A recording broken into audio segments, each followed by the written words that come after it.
کیا آپ کو پتہ ہے کہ پاکستان کی تاریخ میں ایک ایسا دن بھی آیا جب ایک صدر، ایک جنرل اور امریکی سفیر سب ایک ساتھ آسمان میں غائب ہو گئے۔ 17 اگست 1988 بہاولپور کے قریب ایک فوجی طیارہ C-130 ہوا میں اڑا اور چند منٹوں بعد زمین سے ٹکرا کر راکھ کا ڈھیر بن گیا۔ اس طیارے میں پاکستان کے صدر جنرل محمد ضیاء الحق، امریکی سفیر ارنلڈ رافیل اور کئی اعلیٰ فوجی افسران سوار تھے۔ ایک لمحے میں 30 سے زیادہ لوگ اپنی جانوں سے ہاتھ دھو بیٹھے، لیکن آج تک کوئی نہیں جانتا کہ یہ کیسے ہوا۔ اس واقعے کو سمجھنے کے لیے ہمیں کچھ سال پیچھے جانا ہوگا۔ ضیاء الحق 1977 سے پاکستان پر حکومت کر رہے تھے۔ انہوں نے منتخب وزیر اعظم ذوالفقار علی بھٹو کی حکومت کا تختہ الٹ دیا تھا اور مارشل لا لگا دیا تھا۔ پھر بھٹو صاحب کو عدالت کے فیصلے کے بعد پھانسی دے دی گئی، جس سے پورے ملک میں غصے کی لہر دوڑ گئی اور لوگ ایک دوسرے سے دور ہو گئے۔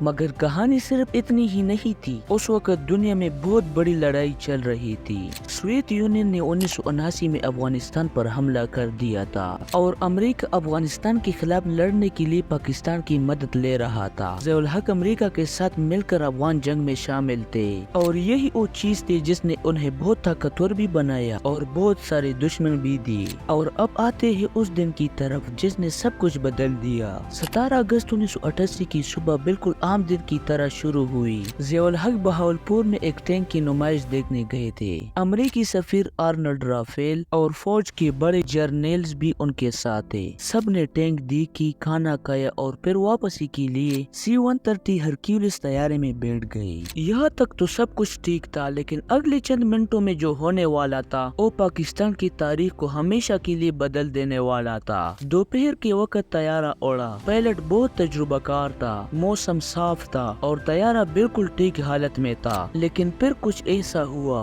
جس کی کسی نے توقع نہیں کی تھی۔ چند منٹ بعد ہوا میں کنٹرول ٹاور کو طیارے سے آواز آنا بند ہو گئی اور پھر جو منظر سامنے آیا وہ دیکھنے والوں کے لیے کسی خوفناک خواب سے کم نہیں تھا۔ طیارہ آسمان میں عجیب حرکتیں کرنے لگا، اوپر نیچے دائیں بائیں، جسے اسے کوئی چلا ہی نہیں رہا ہو، اور پھر اچانک وہ زمین میں جا گرا اور زور کی آگ بھڑک اٹھی۔ حادثے کے بعد پاکستان نے ایک انکوائری کمیٹی بنائی، لیکن وہ کوئی واضح جواب نہیں دے سکی۔ امریکہ نے بھی اپنی تحقیق کی کیونکہ ان کا سفیر بھی مارا گیا تھا۔ تحقیق کرنے والوں کو سب سے بڑی رکاوٹ یہ پیش آئی کہ اس طیارے میں بلیک باکس موجود ہی نہیں تھا۔ عام طور پر اس وقت کی فوجی طیاروں میں یہ ٹیکنالوجی نہیں ہوتی تھی، جس کی وجہ سے پائلٹ کی آخر گفتگو کا کوئی ریکارڈ نہ مل سکا۔ اب سوال یہ اٹھتا ہے کہ کیا یہ محض اتفاق تھا یا کچھ اور؟ کچھ ماہرین کا کہنا تھا کہ شاید طیارے میں کوئی خرابی آ گئی ہو، لیکن جب گہرائی سے دیکھا گیا تو یہ طیارہ ابھی حال ہی میں چیک ہو کر آیا تھا۔ کچھ نے کہا شاید پائلٹ کی غلطی تھی، مگر یہ دلیل کافی کمزور تھی کیونکہ پائلٹ اتنا تجربہ کار تھا کہ اس کی پرواز کی تاریخ میں کبھی کوئی ایسا مسئلہ سامنے نہیں آیا تھا۔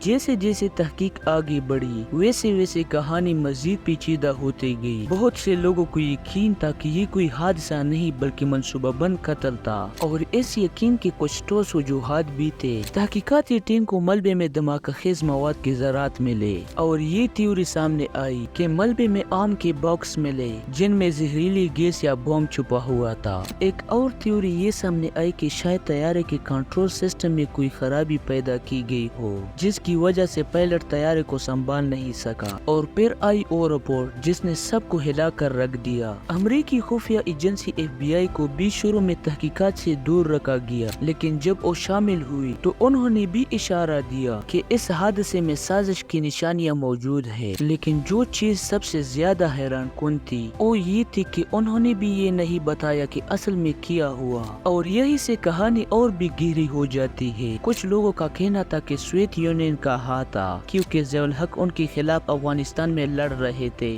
دوسری طرف کچھ نے کہا کہ ہندوستان کی خفیہ ایجنسی را ملوث تھی۔ چونکہ ضیاء الحق نے بھٹو صاحب کو پھانسی دی تھی اس لیے ان کے بہت سارے دشمن بھی تھے، اس لیے کچھ لوگوں کا خیال تھا کہ یہ اندرونی سازش بھی ہو سکتی ہے۔ آخر میں ہمارے پاس صرف سوالات ہی رہ جاتے ہیں۔ اس حادثے نے پاکستان کی تاریخ بدل دی۔ ضیاء الحق کے بعد الیکشن ہوئی اور بینظیر بھٹو یعنی ذوالفقار علی بھٹو کی بیٹی وزیر اعظم بنی، لیکن اس تمام تبدیلی کے باوجود وہ راز جو اس طیارے کے ساتھ زمین میں دفن ہو گیا آج تک سامنے نہیں آیا۔ تو سوچے کیا یہ واقعی حادثہ تھا یا کوئی بہت بڑی سازش؟ کیا ثبوت جان بوجھ کر چھپائی گئی؟ کیا دنیا کی بڑی طاقتیں اس میں شامل تھی؟ یہ سوالات آج بھی ہمارے سامنے کھڑے ہیں اور شاید ہمیشہ رہے۔ آخر میں ایک بات یاد رکھی، تاریخ ہمیں یہ سکھاتی ہے کہ جب طاقت اور سیاست آپس میں ملتے ہیں تو سچائی اکثر اندھیرے میں چھپ جاتی ہے۔ اور اگر آپ کو یہ ویڈیو پسند آئی ہو تو ویڈیو کو لائک کرے، چینل کو سبسکرائب کرنا نہ بھولے، اپنے اور اپنے پیاروں کا بہت سارا خیال رکھیے گا۔ ملتے ہیں اگلی ویڈیو میں، تب تک کے لیے اللہ حافظ۔